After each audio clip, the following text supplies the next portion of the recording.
정세균 국무총리가 코로나19 2차 추경안에 대한 국회 시정연설에서 재난지원금의 즉각적인 집행이 중요하다며 추경안의 조속한 처리를 요청했습니다. 긴급재난지원금의 지급 대상을 놓고 정부 여당이 이견을 보이고 있습니다. 여당은 전국민 지급을 주장하고 있는 반면 정부는 재정 건전성을 우려하며 소득하위 70% 지급 방침을 고수하고 있습니다.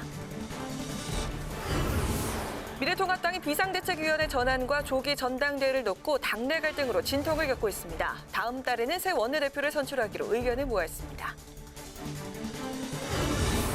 미래통합당 이준석 최고위원이 사전투표 부정선거 의혹을 제기한 보수 유튜버 등을 향해 공개 토론을 제안했습니다. 이준석 최고위원 전화 연결해 사전투표 음모론에 대한 입장과 공개 토론 제안 배경을 들어봅니다.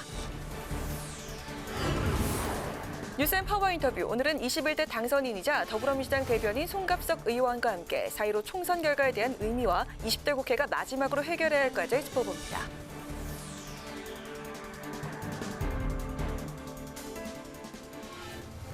안녕하십니까. 4월 20일 의정종합뉴스 뉴스엔 시작하겠습니다. 네, 국회는 오늘 정세균 국무총리로부터 7조 6천억 원 규모의 2차 추가 경영 예산안 편성을 위한 시정연설을 들었습니다. 이제 국회에서 본격적인 추경안 심의가 시작될 텐데요. 현장 연결해서 내용 살펴보죠. 네, 홍혜진 기자. 네, 국회의사당에 나와 있습니다. 네, 정세균 총리 시정연설 내용부터 먼저 전해주시죠. 네, 정세균 국무총리가 코로나19 긴급 재난지원금 지급을 위한 추경안에 대해 설명했는데요. 정부가 제출한 7조 6천억 원 규모의 추경안의 기본 골자는 4인 가족 기준으로 소득 하위 70%에 100만 원을 지급하겠다는 겁니다. 총 1,470여만 가구가 해당되는 건데요. 재원은 올해 예산을 재조정하고 기금을 활용해 충당하겠다고 밝혔습니다. 정 총리는 한정된 재원으로 일부 고소득층이 지급 대상에서 제외된 데 대해 양해를 구했고요. 국회를 향해선 조속한 처리를 당부했습니다. 정 총리 발언 잠시 들어보시죠. 긴급재난지원금은 국가적 재난 상황에 대응하여 시급히 추진하는 사업인 만큼 즉각적인 집행이 가장 중요합니다. 국회에서 추가 경정 예산안을 조속히 처리해 주시길 간곡히 부탁드립니다. 네, 정세균 총리가 상위 30%를 제외한 규모 추경안을 이제 국회에 제출한 상황인데 또 지금 여당 내부에서 그렇고 여야는 지원금의 규모 대상 또 재원 마련 방안 등을 놓고는 여전히 지금 이견을 보이고 있다면서요. 네, 그렇습니다. 민주당은 100%, 그러니까 전 국민에게 지급해야 한다며 예산은 13조 원 규모로 늘려야 한다고 주장하고 있습니다. 추가 재원은 국채 발행 등으로 마련하자는 입장인데요. 반면 통합당은 규모와 관련해 소득 하위 70%에 지급하는 정부안에 찬성하는 입장입니다. 다만 국채 발행은 부정적인 것으로 알려졌습니다. 이와 관련해 여야 원내대표는 오늘 회동을 갖고 지원금 규모와 추경안 심의를 위한 의사 일정 등을 협의할 예정이었지만 결국 무산됐습니다. 원내대표 회동 대신 예결위 차원이나 원내수석 부대표 간 협의로 진행될 것으로 알려졌습니다. 지금까지 국회의사당에서 국회방송 홍혜진입니다. 코로나19 긴급재난지원금을 모든 국민에게 주느냐, 소득 하위 70% 이하로만 주느냐에 대해서 더불어민주당과 정부가 입장 차이를 좁히지 못한 채 오늘 정부의 국회 추경 시정연설이 있었습니다. 민주당은 오늘도 전 국민 지급 입장을 거듭 확인했지만 정부는 당초 추경안 이외에 추가 검토하는 건 없다고 강조했습니다. 보도에 김희영 기자입니다. 더불어민주당은 코로나19 긴급재난지원금을 전 국민에게 지급해야 한다는 입장을 분명히 했습니다. 다음 달 지급될 수 있도록 늦어도 이번 달 안에는 추경안 심사를 마칠 계획입니다. 총선 과정에서 여야가 함께 국민 모두에게 가장 빨리 재난지원금을 지급하겠다고 명확히 약속했기 때문입니다.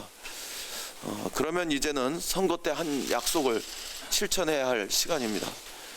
하지만 정부는 어제 고위당정청 회의에서 어렵다는 입장을 밝힌 데 이어 오늘 당초 추경안 이외에 전 국민 지급, 단가 조정, 재원 추가 조달 등을 검토하지 않고 있다고 거듭 확인했습니다. 문제는 재정 건전성 악화. 지난해 우리나라의 GDP 대비 국가 채무 비율은 38.1%고 올해 본 예산과 1차 추경 편성으로 41.2%로 올라 재정 건전성 유지 마지노선인 40%가 뚫렸습니다. 여기에 2차 추경 규모를 늘려 적자 국채를 발행하면 재정 건전성이 급격히 나빠질 수 있다는 겁니다. 다만 정부는 국회의 추경안 심의 과정을 지켜보겠다고 밝혀 지급 범위 확대 가능성을 열어뒀습니다. 민주당은 일단 국회 심의 과정에서 전 국민 대상 확대를 도출한 뒤 정부 설득에 나설 방침입니다. 하지만 통합당 내에 선별 지급 주장이 나오고 있고 특히 재원 조달 방안에 여야 간 이견이 커 협상에 난항이 예상됩니다. 국회 방송 김희연입니다. 정의당은 코로나19 긴급재난지원금과 관련해 1인당 100만 원을 지급해야 한다고 주장했습니다. 심상정 대표는 상무위원회의에서 민주당이 제시하고 있는 4인 기준 100만 원은 가계에 실질적인 도움이 되지 않는 턱없이 부족한 수준이라며 이같이 밝혔습니다. 또 정부가 밝힌 해고 없는 기업 지원 문제와 관련해 분명하고 확고한 원칙이 필요하다고 강조했습니다. 미래통합당 지도부가 비대위 전환으로 가닥을 잡았지만 당내 이견으로 진통을 겪고 있습니다.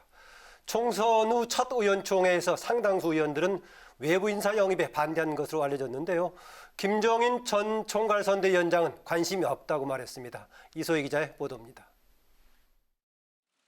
총선 참패 이후 당 수습에 나선 미래통합당이 비상대책위원회 전환 문제로 여전히 갈등을 겪고 있습니다. 주말 동안 이 문제를 두고 분열한 통합당이 오늘 의원총회를 열고 당내 의견 수렴에 들어갔지만 이렇다 할 합의점을 찾지는 못했습니다. 통합당은 앞서 최고위원회에서 신속한 비대위 체제 전환으로 가닥을 잡았지만 성사 여부는 불투명한 상황입니다. 당의 진로와 관련된 중요한 문제이기 때문에 모든 의원들한테 좀 의견을 물어봐야 되겠다. 그렇게 지금 생각하고 있습니다. 비대위 전환이 되지 않는다면 조기 전당대회를 통한 세대 교체가 대안으로 거론되지만 당내 의견이 분분합니다.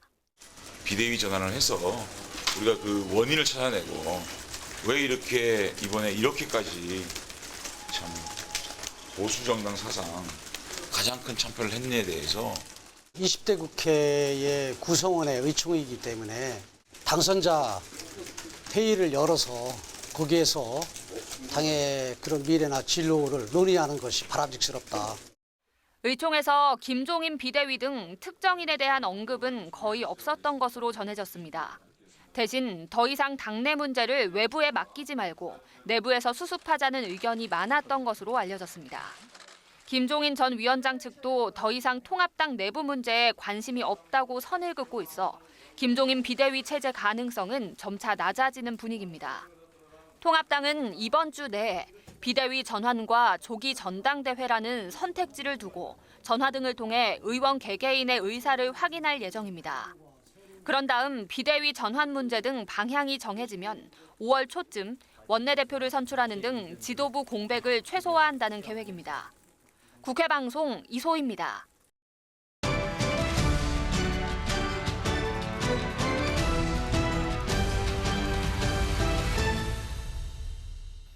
네, 이슈 분석 오늘은 박지영, 임채원 기자와 함께합니다. 어서 오세요. 어서 오세요. 네, 오늘 20대 국회의 마지막 일정인 4월 임시국회 열렸는데요. 2차 추가 경정 예산안 처리를 위한 논의도 이제 시작이 됐죠. 임 기자, 재난지원금 지급 범위 관련해가지고 지금 총선 끝나고 나서 처음으로 좀 민주당이 통합당 비판을 했어요. 네, 예. 오늘 총선이 끝나고 첫 최고위원회의가 열렸는데요. 우선 민주당은 코로나19 국난 극복과 경제 위기 극복을 최우선이라고 거듭 강조했습니다.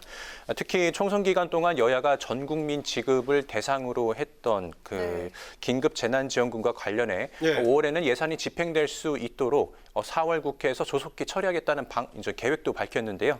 이런 가운데 통합당에서 긴급 재난지원금의 전 국민 지급을 반대하는 의견이 나오자 민주당이 즉시 비판하고 나섰습니다. 네, 오늘 최고위에서 있었던 이해찬 대표 발언 들어보시죠. 미래통합당 당선자들 가운데 전 국민 지급에 반대하는 말이 나오고 있는 것 같은데 대책의 성격도 구분 못하면서 자기 당이 선거 때 공약한 것을 바로 뒤집는 수준이라면 그분들이 20대 국회를 한치도 벗어나지 못하고 있다는 것을 뜻하는 것입니다. 네, 민주당은 만약 통합당이 긴급 재난지원금을 정쟁거리로 삼는다면 응분의 책임을 져야 한다고 경고하면서도 통합당의 적극적인 협력을 촉구했는데요. 정부는 애초에 긴급 재난지원금 소득 하위 70% 지급을 명목으로 9조 7천억 원 규모의 2차 추경안을 제출했습니다. 지금 야당이 전 국민 주는 것 반대한다고 아주 강하게 비판했는데 네. 여당과 같이 가는 정부가 사실상 전 국민을 주지 않는 방향으로 또 제출했네요. 네, 그렇게 지금 예. 제출이 됐는데요. 현재 소득 하위 이제 70% 지급에서 전 국민 대상으로 지급을 이제 확대를 하려면은 13조 원이 필요한데요. 약 3조 3천억 원 가량의 추경 예산 증액과 재원 확보를 위한 야당의 협력은 필수입니다. 네, 박지영 기자. 그럼 전 국민에게 50만 원씩 주자라고 했던 미래통합당 입장은 바뀐 겁니까? 그 총선 당시엔 전 국민 지급이라는데 여야가 좀 공감대를 이루면서 지급 논의가 좀 수월하지 않을까 이렇게 생각이 됐었는데 네. 통합당에서 이런 총선 당시 공약과는 다른 목소리가 나오고 있습니다. 그 전 국민에게 주자고 했던 입장에 변화가 생긴 건데요. 그래서 공약을 번복하는 거 아니냐 이런 비판이 제기되고 있습니다. 그 심재철 대표 권한대행 그 코로나 사태와 관계없는 사람에게 다 지급하는 건 적절하지 않다는 입장을 밝혔고요. 김재원 정책위 장도 이미 상당한 소비 여력이 있는 소득 상위 30% 가구까지 지원금을 주는 것은 경제 활력을 살리는 데 큰 기여를 못한다고 말했습니다. 하지만 당내에서 전 국민에게 줘야 한다는 의견도 있는데요. 그 최고위원 중 유일하게 이번 총선에서 살아남은 조경태 의원, 그 민주당의 전 국민 긴급 재난지원금 지급 방침에 적극 협력해야 한다고 주장했습니다. 네. 그 코로나 사태 극복을 위해선 여야가 따로 있어서는 안 된다면서 그 여당에게 협력할 것은 협력하는 그런 달라진 야당의 모습을 보여줘야 한다고 강조했습니다. 네, 박지영 기자, 이렇게 이제 지급 대상을 가지고 서로 이견이 있는데 그 대상뿐만이 아니라 재원 조달 방식을 두고도 지금 이견이 나오고 있어요. 특히 그 통합당에서는 국채 발행 방식은 안 된다 이렇게 얘기하고 있죠. 네, 그렇습니다. 이렇게 국채 발행처럼 빚내서 주는 건 안 된다. 이런 원칙을 고수를 하고 있습니다. 그 올해 예산 지출 항목을 조정을 해서 재원을 마련해서 그 재난지원금을 지급해야 한다는 건데요. 그 김재원 정책위 의장, 코로나 사태가 언제까지 진행될지도 모르는데 그 국가재정을 대폭 흔드는 방식의 국채 발행을 통한 재난지원금 지급은 반대한다고 말했습니다. 그 홍남기 부총리 말하고 상당히 궤를 비슷하게 하고 있네요. 네, 그렇습니다. 김재원 의장이 얘기가. 정부 쪽에 이제 조금 더 이런 입장으로 좀 선회하는 그런 분위기인데요. 그 단 국채를 발행해야 한다면 그 도산위기 기업의 고용 등을 위해서만 가능하다는 입장입니다. 국회 예결위원장을 맡고 있는 김재원 정책위 의장, 그 예결위 심사 과정에서도 이런 원칙을 고수할 것이라고 밝혔는데요.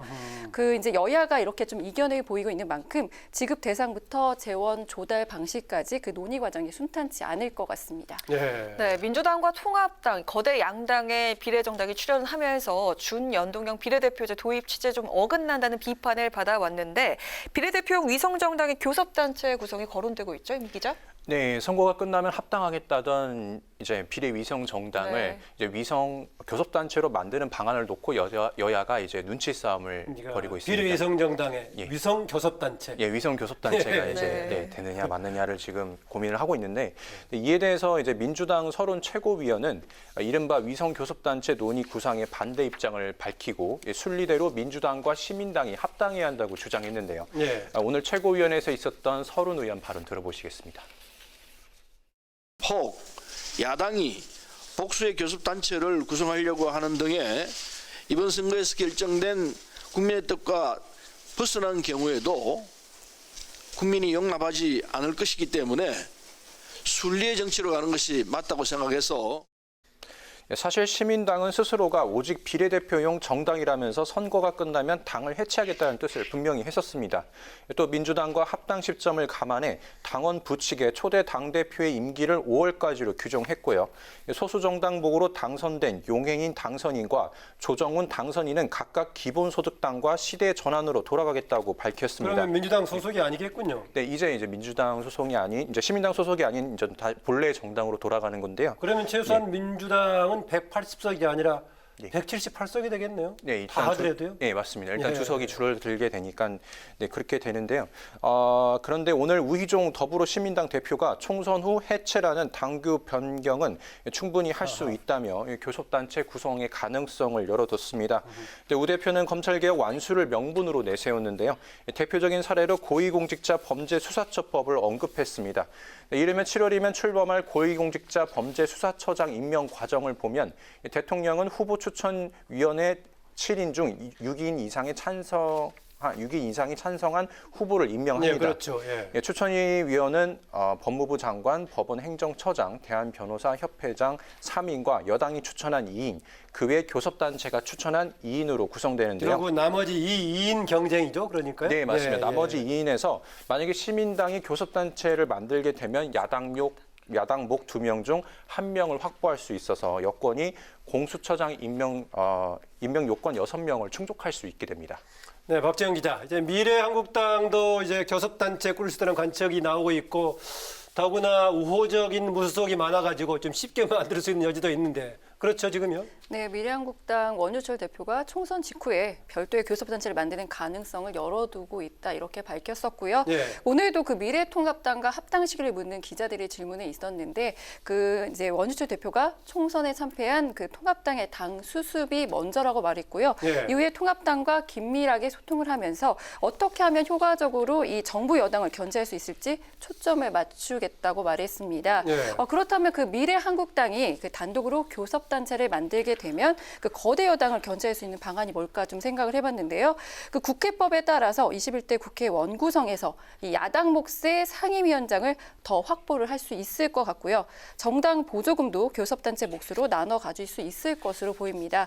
특히 지금 앞서 이야기가 나왔듯이 그 여당이 추진하는 공수처 구성에서 야당의 목소리를 더 낼 수 있을 것도 같은데요. 예. 이제 공수처장 인선 야당 몫으로 2명의 추천권을 갖는 시나리오도 검토가 되고 있는 것으로 알려졌습니다.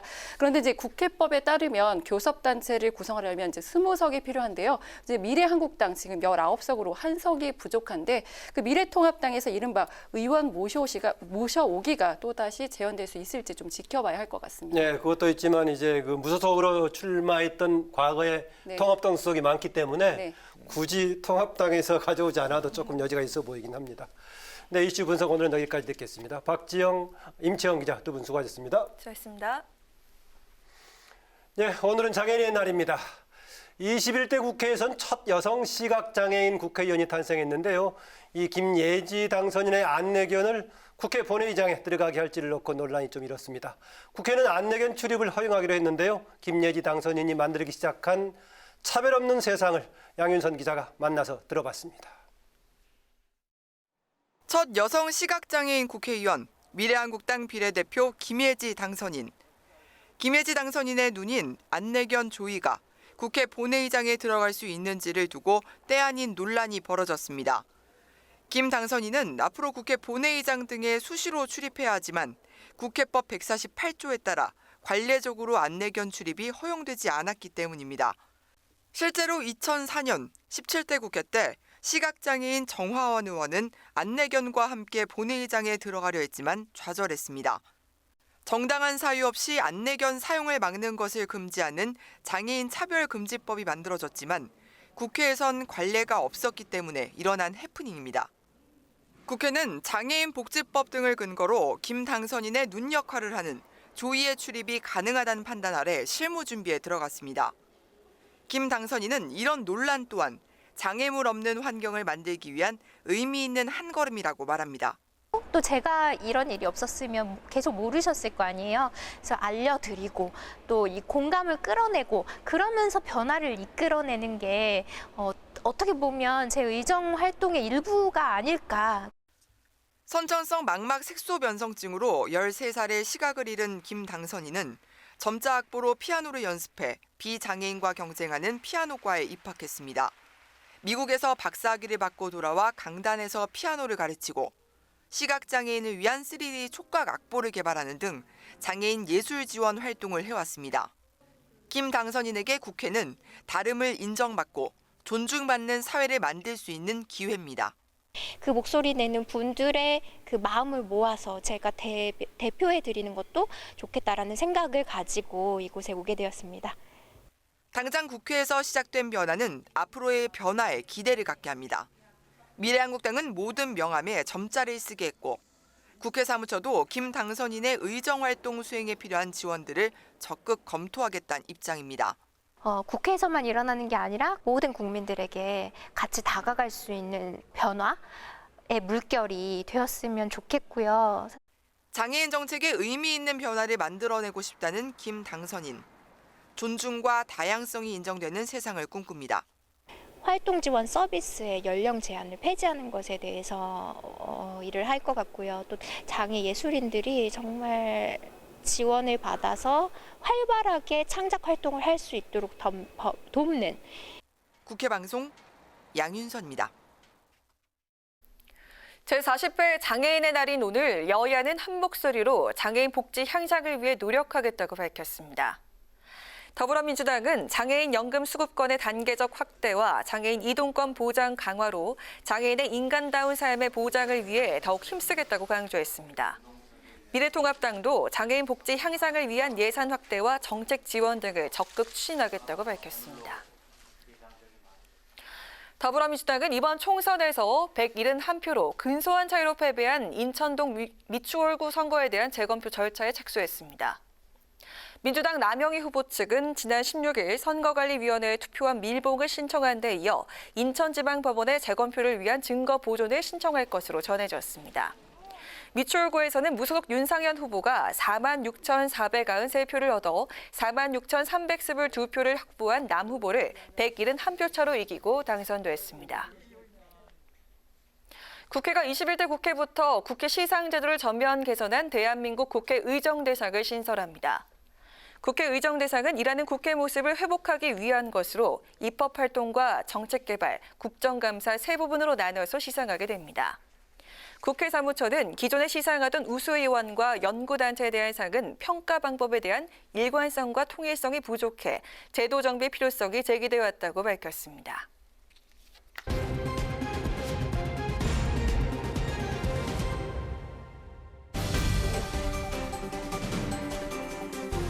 오늘의 정치 키워드 탑3 시간입니다. 4월 20일 정치면을 장식한 뉴스는 무엇이었는지 첫 번째 키워드부터 만나보시죠.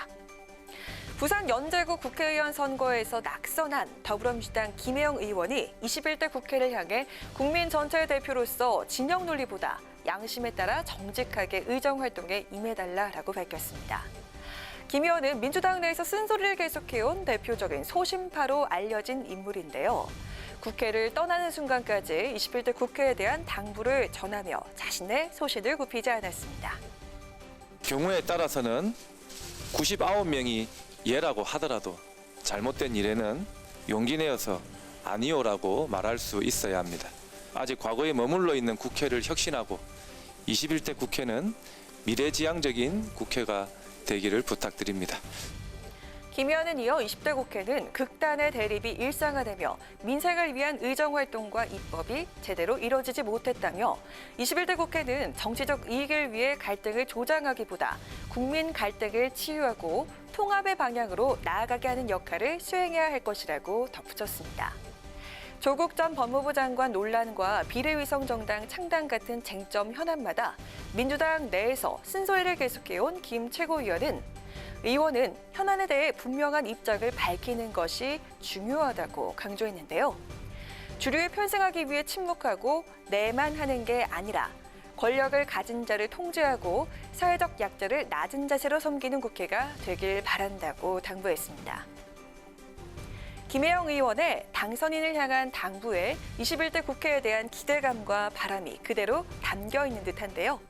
압승을 거둔 여당은 물론 야당 역시 이번 총선에서 드러난 국민의 선택, 국민의 뜻을 무겁게 받들어 정말 일하는 국회, 국민을 섬기는 국회, 또 국민의 바람을 실현하는 국회를 만드는 데 최선을 다해야겠습니다. 이어서 오늘의 두 번째 정치 키워드입니다.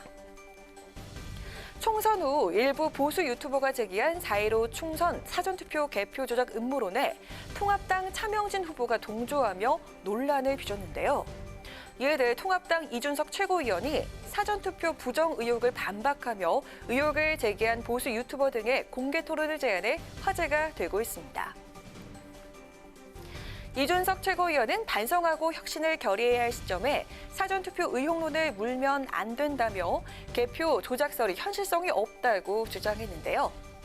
이 최고위원은 자신의 페이스북을 통해 사전투표와 관련해서 의혹을 제기할 분들이 아직 내용적으로 제기할 의혹이 남았다면 100만 원을 천안함 재단에 지금 시점 이후로 기부하라며 해서 기부 영수증을 페이스북이나 인스타 메시지로 보내주시는 분들 선착순 5명 이내로 모여서 며칠 내로 유튜브 등으로 생중계되는 공개 토론회를 열겠다고 밝혔습니다.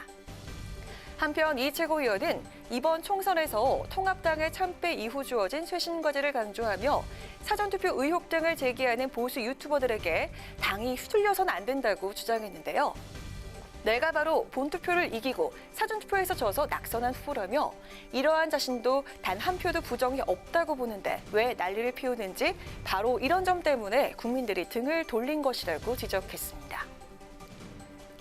통합당 내에서는 사전투표 음모론에 대해 이를 공론화해서 검증해야 한다는 의견과 더 비참해질 뿐이라며 만류하는 의견이 엇갈리고 있다고 하는데요. 과연 보수 유튜버들의 사전투표 음모론 주장에 통합당은 어떤 선택을 하게 될까요? 이어서 오늘의 세 번째 정치 키워드입니다. 20대 국회에서 맹활약했던 보수 여전사들이 이번 총선에서 줄줄이 낙선해 21대 국회에서는 이들의 모습을 볼 수 없게 됐습니다. 이들의 퇴장으로 보수 여전사 계보에서도 세대 교체가 이뤄질 것으로 전망되는데요. 새로운 얼굴의 보수 여전사는 21대 초선 의원들이 채워갈 것으로 보입니다. 4.15 총선에서 통합당은 당내 대표적인 여성 스피커였던 이현주 의원과 전희경 의원을 잃었는데요. 부산 남구 을에 출마했던 통합당 이현주 후보는 민주당의 박재우 후보에게, 인천 동미추홀갑에 출마했던 전희경 의원은 민주당의 허종식 후보에게 각각 패배하면서 낙선했습니다. 이현주 후보는 지난해 9월 조국 전 장관의 임명을 반대하며 국회 앞에서 삭발을 감행해서 보수 지지층에게 강렬한 인상을 씹어준 인물이고요. 전희경 의원은 지난 2017년 국회 국정감사에서 임종석 전 비서실장에게 주사파와 전대협이 청와대를 장악했다며 색깔론을 들고 나와서 이목을 끌었습니다. 한편 그 뒤를 이은 21대 새로운 여전사는 누가 될지 관심이 모아지고 있는데요. 우선 미래한국당의 조수진 당선인이 대표적인 인물로 꼽히고 있습니다. 비례대표 후보 5번으로 당선된 조 당선인은 강경한 언사로 여당을 비판해서 이미 보수의 여전사라는 평가를 받고 있고요. MBC 앵커 출신인 김은혜 당선인과 배현진 당선인도 주목을 받고 있는데요. 각각 MB정부 시절 청와대 대변인과 홍준표 전 자유한국당 대표 시절에 대변인을 지낸 김 당선인과 배 당선인은 높은 인지도를 기반으로 21대 새로운 보수 여전사의 역할을 맡을 전망입니다. 21대 국회에서 전투력을 한껏 뽐내면서 보수층으로부터 큰 지지를 받을 새로운 보수 여전사는 누가 될지 세대 교체를 관심 갖고 지켜보도록 하겠습니다.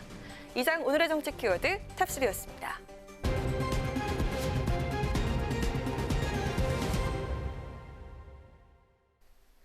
네, 앞서 오늘의 정치 키워드에서 보신 것처럼 일부 보수 유튜버가 제기한 총선 사전투표 조작설을 두고 통합당 내에서는 다양한 의견들이 나오고 있는데요.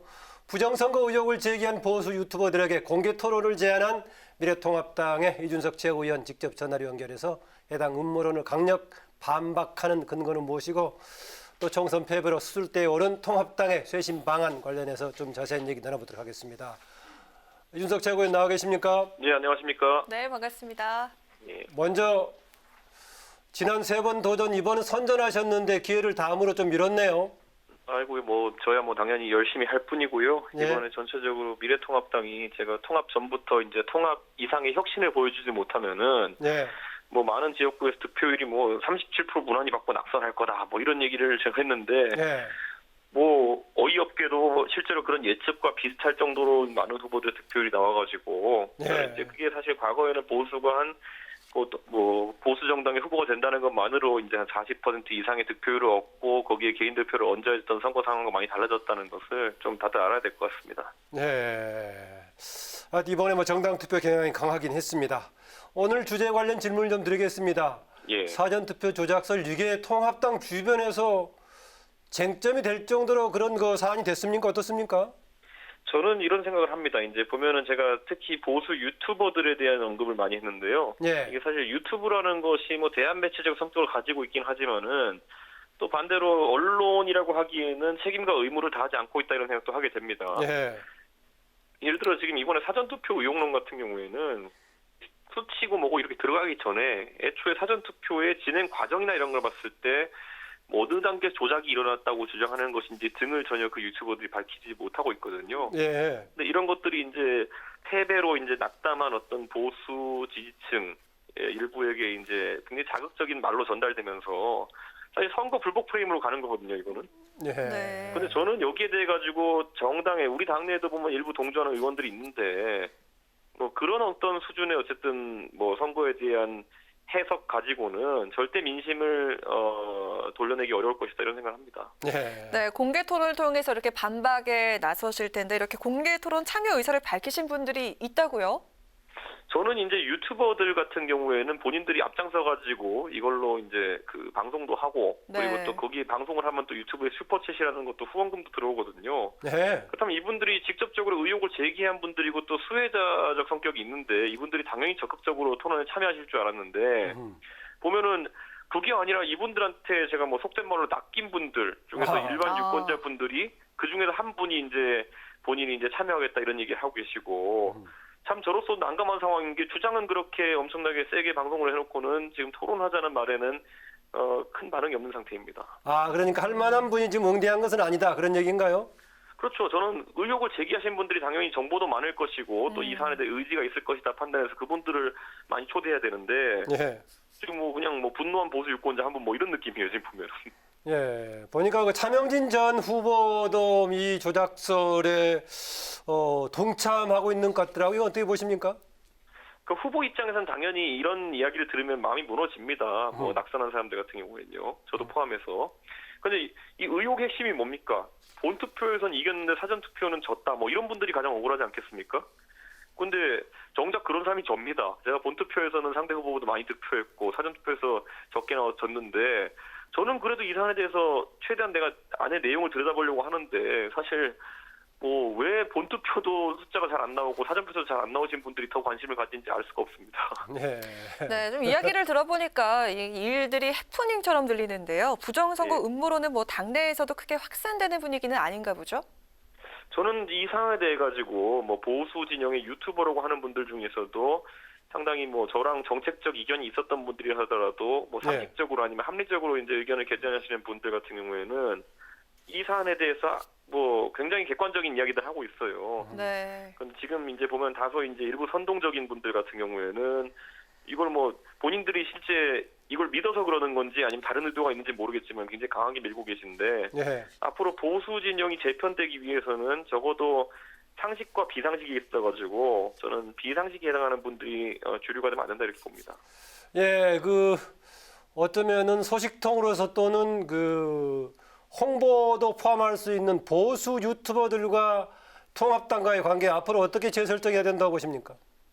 저는 이렇게 생각합니다. 결국에는 지금까지는 어쨌든 언론 지형이나 이런 것 속에서 뭐 보수 유튜버들이 뭐 지금까지는 보수 진영에 도움이 된다고 주장하는 분들도 있겠지만은 사실 이 보수 유튜버들이란 분들이 그 언론으로서의 기능을 한다고 보기에는 바로바로 여기에서 나오는 이권들이 있습니다. 예를 들어 아까 얘기했던 것처럼 후원금이라든지 이런 것들이 있기 때문에 아주 정론직필로 이야기하기는 어려운 환경인 건 제가 이해하겠으나 그렇다고 해가지고 어떤 가짜뉴스적 성격이 강한 것들을 계속 전파한다고 한다면은 이거는 결국 보수의 집권에 도움이 안 됩니다. 보면은 이거는. 예. 이 질문 좀 드리겠습니다. 김종인 전 총괄 선대위원장과 비대위원장 관련 논의가 이런저런 계속 오갔는데 어떻게 결론이 났습니까? 뭐 그 부분은 당연히 이제 뭐 의총에서 논의가 됐다고는 하지만은 저는 뭐 이견이 있는 분들이 있는 것 같은데 지금 상황에서 뭐 조기 전당대회론 이런 것들과 비대위론 이런 것이 맞서고 있는데 예. 조기 전당대회는 현실적으로 불가능합니다. 지금 시점에 전당대회라고 하면 당이 굉장히 당력을 모아가지고 총의를 모아야 되는 과정인데 지금 유력한 어떤 당 중진들 중에서 뭐 영남권이나 이런 데서는 뭐 당선돼서 돌아오신 분도 있지만은 뭐 수도권이나 이런 데 있던 중진들이나 이런 분들은 낙선의 충격에서 아직까지 벗어나지 못한 분들도 있고 정치적으로 준비가 안 된 분들이 있거든요. 예. 사실 그런데 지금 뭐 5월 말에 무슨 뭐 전당대회를 하자 이런 것들 실제로 네. 코로나 국면도 있고 이게 현실적인 이야기가 아닙니다. 그렇기 때문에 저는 아마 이런 것들이 좀 정제가 안 되는 상황에서 이렇게 아이디어 차원에서 나오는 것 같은데 현실적으로 가능한 방안은 비대위밖에 없습니다. 네, 그 조기 전대를 되게 주장한 분들이 외부 인사 영입에 대해 비판적이던데 아까 제가 질문드렸던 김종인 전 위원장의 참여 여부 어떻게 되는 겁니까? 저는 당연히 김종인 위원장의 역할과 그리고 그 어쨌든 임기라는 것이 좀 명확해지면은 김종인 위원장이 판단을 할 것이다 이렇게 생각하고요. 네. 지금 시점에서 뭐 그분에 대해서 반대하는 분들의 여러 가지 뭐 이야기가 들리긴 하지만 대세적인 기류는 찬성이다 이렇게 알고 있습니다. 네, 알겠습니다. 네, 이번 총선 결과에 따른 당 쇄신이 어떻게 이루어져야 한다고 보시는지 통합당이 해결해야 할 최우선 과제는 뭐라고 보십니까? 네, 마무리 발언 저는 부탁드립니다. 그 전통적 보수층 그러니까 안보나 이런 것들 중시하는 전통적 보수층에다가 어떻게 이제 20대 신보수층을 더할 것이냐 이런 네. 문제가 중요했다 이렇게 보는데요. 사실 이번 선거에서 그런 모습 많이 보여주지 못했습니다. 그렇기 때문에 어쩌면 젊은 보수층을 이렇게 끌어들일까가 앞으로 당 운영의 과제가 아닐까 이렇게 생각합니다. 네, 앞으로 통합당의 쇄신을 위한 발걸음 기대하겠습니다. 고맙습니다. 네, 감사합니다. 네. 네, 지금까지 미래통합당 이준석 최고위원이었습니다.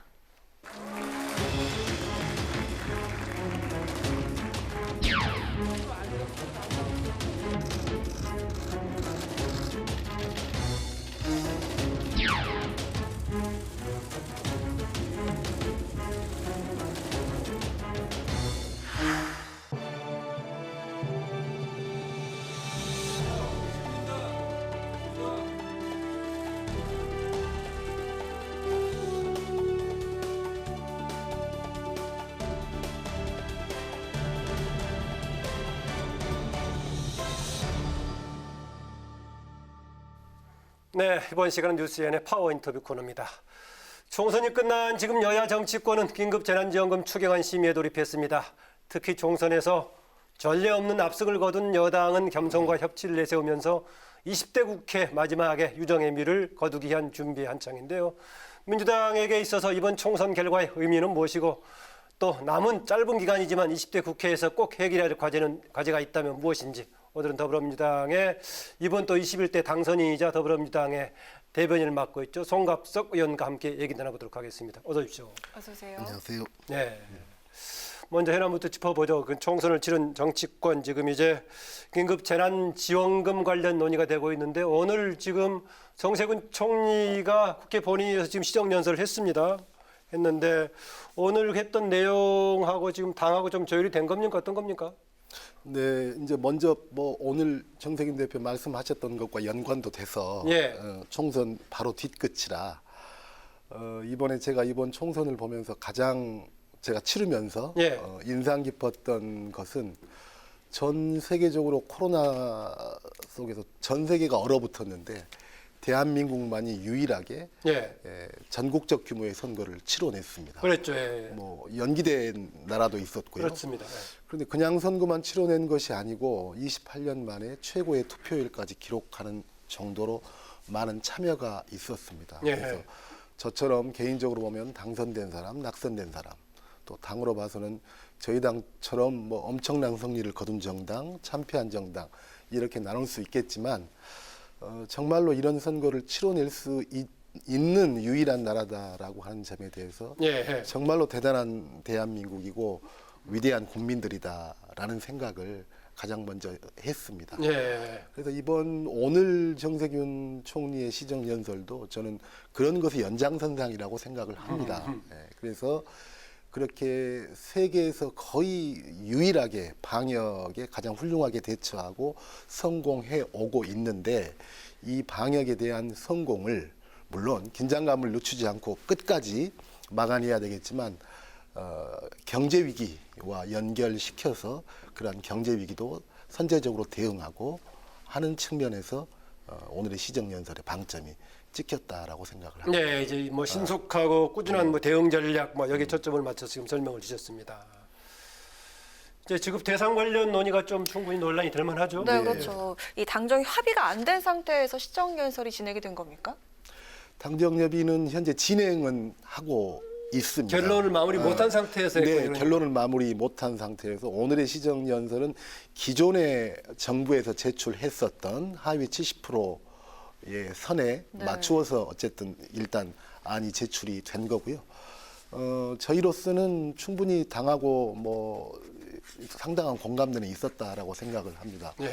뭐 선거운동 기간에 저희 당도 이제 이렇게 총선 공약으로 발표했을 뿐만이 아니라 미래통합당 같은 경우도 전 국민에게 지급을 하자라고 했었기 때문에 충분히 논의 가능한 이야기다라고 생각합니다. 그 전에 제출했던 것을 토대로 시정 연설을 했다고 하더라도 최근에 상황을 좀 반영돼서 연설이 들어갈 만하던데 오늘 내용에는 그게 전혀 반영이 안 돼 있더라고요.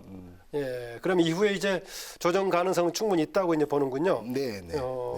그리고 또 이제 또 하나가 중요한 게 빨리 지급하는 게 중요하다라고 오늘 정세균 총리 강조했었는데 지금 20대 국회 마무리하기 전에 5월 중에 국민들에게 지급될 수 있을까요? 저희 당이 희망하는 바는 그래서 4월 29일 정도의 본회의에서 추경안이 통과가 돼서 5월 달에 지급이 됐으면 좋겠다. 그리고 또 빨리 지급이 돼야 되기 때문에 그 대상자를 선별하는 과정에서의 소요되는 시간, 행정적 비용 이런 것들을 줄이고 전체를 대상으로 해야 된다라는 게 이제 저희 당의 입장이고요. 그런데 오늘 이제 아시다시피 여야 간의 원내대표 회동은 일단은 이루지 못했죠. 이루지 못했습니다. 그래서 우선은 뭐 예결위 간에 혹은 원내 부대표, 수석 부대표 간에 논의를 먼저 해보자 이렇게 진행이 됐었는데요. 예결위원장은 보니까 전 국민 대상 지급을 강력하게 반대하겠다라고 얘기하고 있던데요. 글쎄요. 김재원 예, 저도 예결위원이었고 예결 소위까지 했었는데요. 김재원 예결위원장께서 작년부터 뭘 어떻게 하겠다라고 주장은 하셨는데 본인의 주장이 관철된 적은 별로 없었어. 네, 이어서 총선 이야기도 좀 해볼까요? 지난 4.15 총선에서 여당이 180석을 차지하면서 거대 여당이 됐습니다. 정말 전례가 없는 의석수인데요. 이번 승리의 배경 뭐라고 보십니까? 아까 제가 서두에 이제 코로나19에 대한 정부의 대응 이런 것에 대한 말씀을 해주셨는데 일단은 현 정부의 코로나 대응에 대한 인정 그리고 그 인정을 바탕으로 해서 더욱더 현 정부의 힘을 모아서 이 코로나 전국의 위기를 극복해야 한다라고 하는 것이 첫 번째 어쨌든 국민들의 요구였다라고 생각을 합니다. 마찬가지로 이 코로나와 연관된 경제적 어려움 또한 정부 여당의 힘을 모아줘서 극복해야 한다. 그리고 이제 세 번째로는 문재인 정권 자체가 그리고 지금의 집권 여당이 촛불 시민의 열망을 받아서 탄생한 정부이기 때문에 그러한 촛불 개혁을 완수해달라라는 국민들의 여망이 크게 작용했다라고 생각을 합니다. 예, 그 당내에서 180석의 무게만큼 책임도 크다는 얘기를 하고 있습니다. 이해찬 대표도 일성으로 그만큼 책임이 따른다. 또 정치는 의황 속에 사는 것이기 때문에 행동도 신중해달라. 더불어서 과거에 152석의 과반을 차지했다가 금방 얼마 안 가서 어려움에 처했던 열린우리당의 경험을 반성적으로 성찰했던 얘기인데 그 당시에 열린우리당 원내에 있지는 않았습니다만 역사적인 과정을 지켜봤을 테니까 그때의 조금 아쉬웠던 점 지금 반면 교사해야 될 부분 어떤 거라고 보십니까? 여러 가지로 좀 비슷했습니다. 그때는 탄핵에 따른 후폭풍이었고요. 지금은 또 코로나 전국이라고 하는 물론 정치적 성격과 재난적 성격이긴 하지만 이런 것. 그리고 당시에도 민주당으로서는 걷어보지 못했던 의석을 차지했었던 거고 지금은 그걸 또 훨씬 경신해서 차지했고 또 당시에 민주당의 많은 초선 의원들이 열린우리당에 들어왔었고 지금도 108명이 있었죠 당시에. 지금도 뭐 50%가 넘는 전체적으로 50%가 넘죠. 50%가 넘는 초선 의원들이 들어왔기 때문에 여러 가지 비슷한 측면이 많다라고 생각합니다. 그런데 사실은 저희 민주당의 열성 지지자들도 마찬가지고요. 열성 당원들도 마찬가지고 저희 같은 뭐 국회의원 핵심 당직자들도 조금 심하게 이야기하면 과거 김대중 노무현 정부의 정부 후반기마다 겪어왔었던 저희끼리의 분열, 혼란 여기에 대한 트라우마에 가까운 그런 기억들을 함께 공유를 하고 있습니다. 아, 그럼 열린우리당의 네. 아픔이라는 것이 내부 분열을 얘기하는 건가요? 그렇죠. 내부 분열 양상이 굉장히 컸었습니다. 네. 그 그래서, 부분하고 그러면은 거기서 지금 이낙연 당선자 등이 강조하는 겸손이라는 것하고 어떻게 좀 조화를 이룰까요? 이제 그때 이제 내부 분열 양상으로 나왔던 것이 바로 어떤 그 개인이 갖는 집권 여당으로서의 책임감의 방점, 책임감과 안정감의 예. 방점이 둔다라기보다는 그때 당시 제출됐었던 개혁의 과제에 너무 성급하게 대응을 하면서 그런 것들에 대한 선명성 경쟁, 개혁적인 경쟁을 통해서 분열적 양상으로 저는 나타났다고 생각을 하거든요. 예, 예. 그래서 180석을 가진 정부이고 아까 제가 말씀을 드렸듯이 현재 코로나의 위기와 또 경제적인 위기를 극복해야 되기 때문에 거기에 따른 안정적 대처가 무엇보다 저희에게 필요하다라고 생각을 합니다. 네, 대변인께서는 이번에 광주 서구 갑에서 82%가 넘는 아주 높은 득표율로 재선에 성공을 하셨습니다. 일단 먼저 소감 한 말씀 부탁드릴게요. 정부 여당의 후보는 네. 대통령제 하에서 뭐 절대적이라고까지 할 정도로 대통령의 지지율, 집권 여당의 지지율에 의존하면서 선거를 치를 수밖에 없습니다.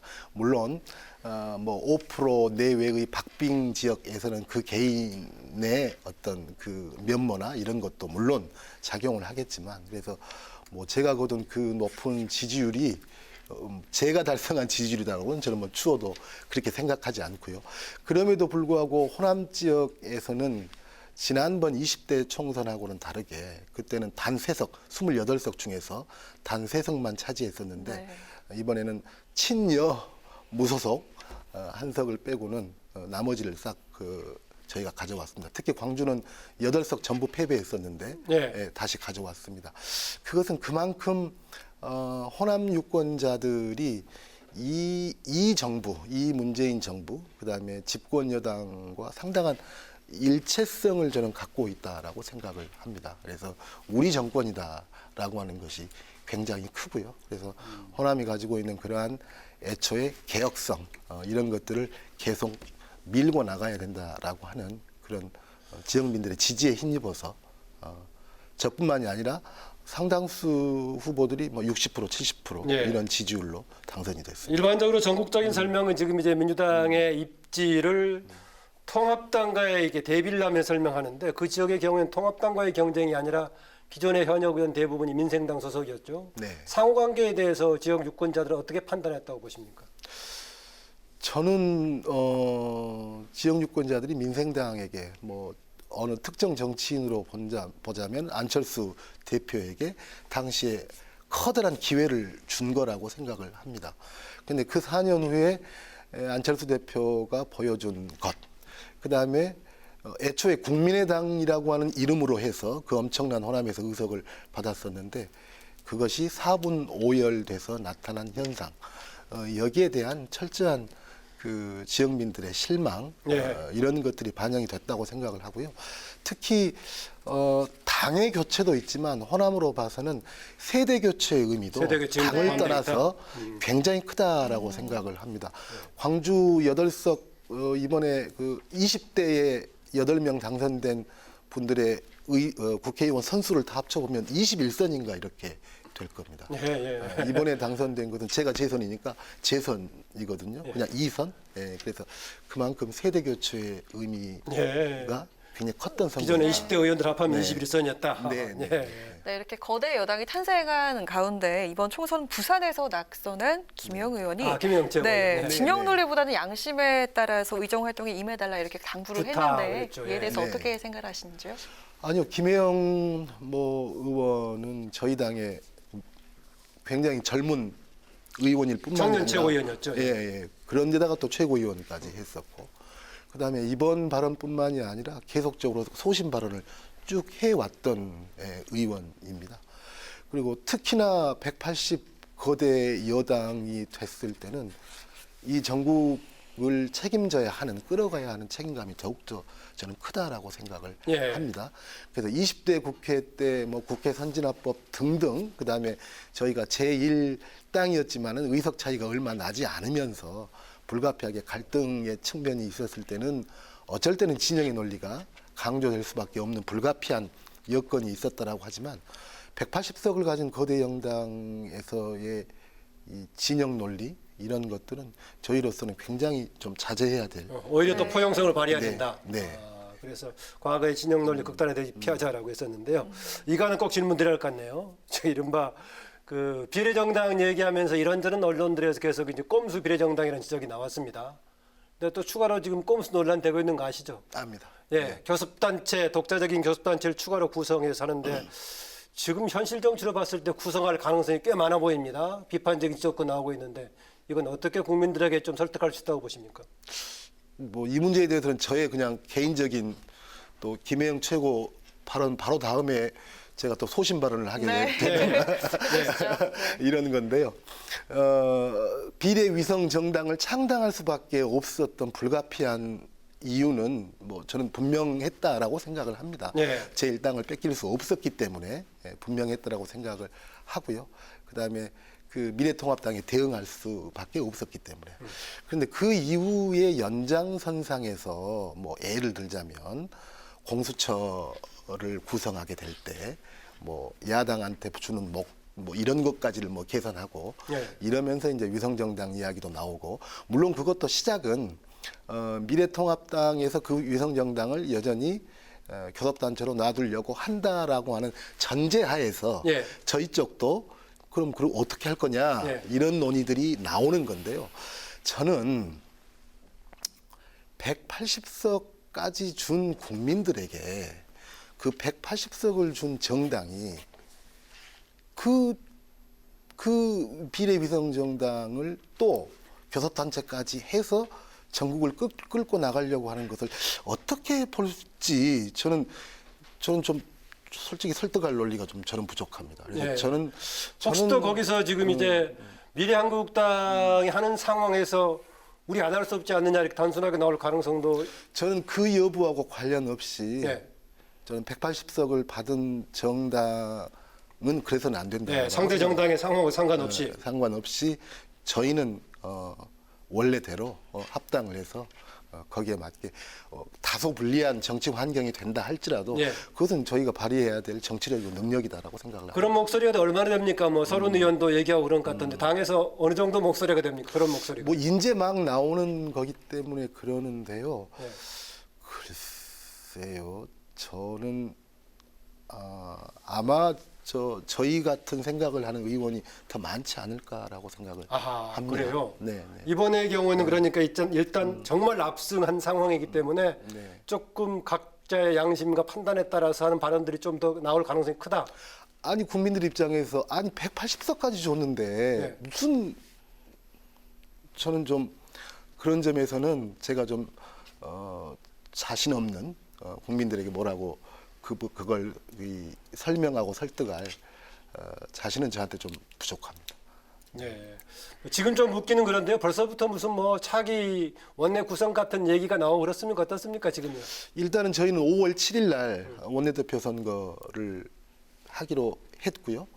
그래서 지금 뭐 유력 주자들이 뭐 2명, 3명, 4명 이렇게 나오고는 있는데 제 느낌으로는 좀 그렇습니다. 원내대표 선거도 그렇고 당대표 선거도 그렇고 물론 코로나 정국이라고 하는 것이 있긴 하지만 180석을 가진 정당이 자기들 내부의 어떤 권력 투쟁에 지나치게 골몰하는 모습을 보이는 것은 국민들에게 별로 바람직한 모습은 아니다라고 생각합니다.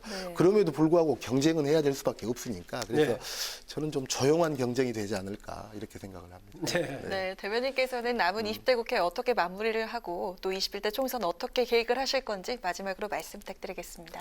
20대 국회가 가장 많은 비난을 받았다는 것은 일하는 국회가 아니었다라는 것이었습니다. 물론 저희 나름대로는 국회 선진화법과 관련된 불가피한 면도 있었다라고 하지만 어쨌든 그것은 핑계가 될 수는 없을 것 같고요. 그래서 지금 이 보통 총선이 끝나면 이제 파장인데요.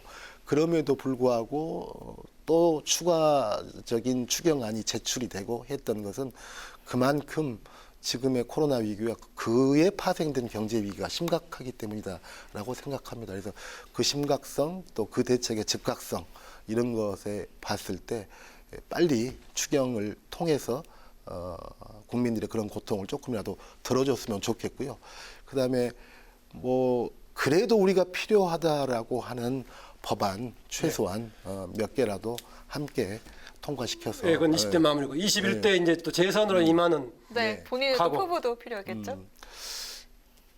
제가 아무래도 광주 출신 국회의원이다라고 보니까 물론 제가 재선거를 통해서 들어와서 2년밖에 안 되는 짧은 기간이었지만 저로서는 가장 좀 이렇게 비참했던 순간, 비참했던 순간은 5.18 관련된 망언이 터져 나왔을 때였습니다.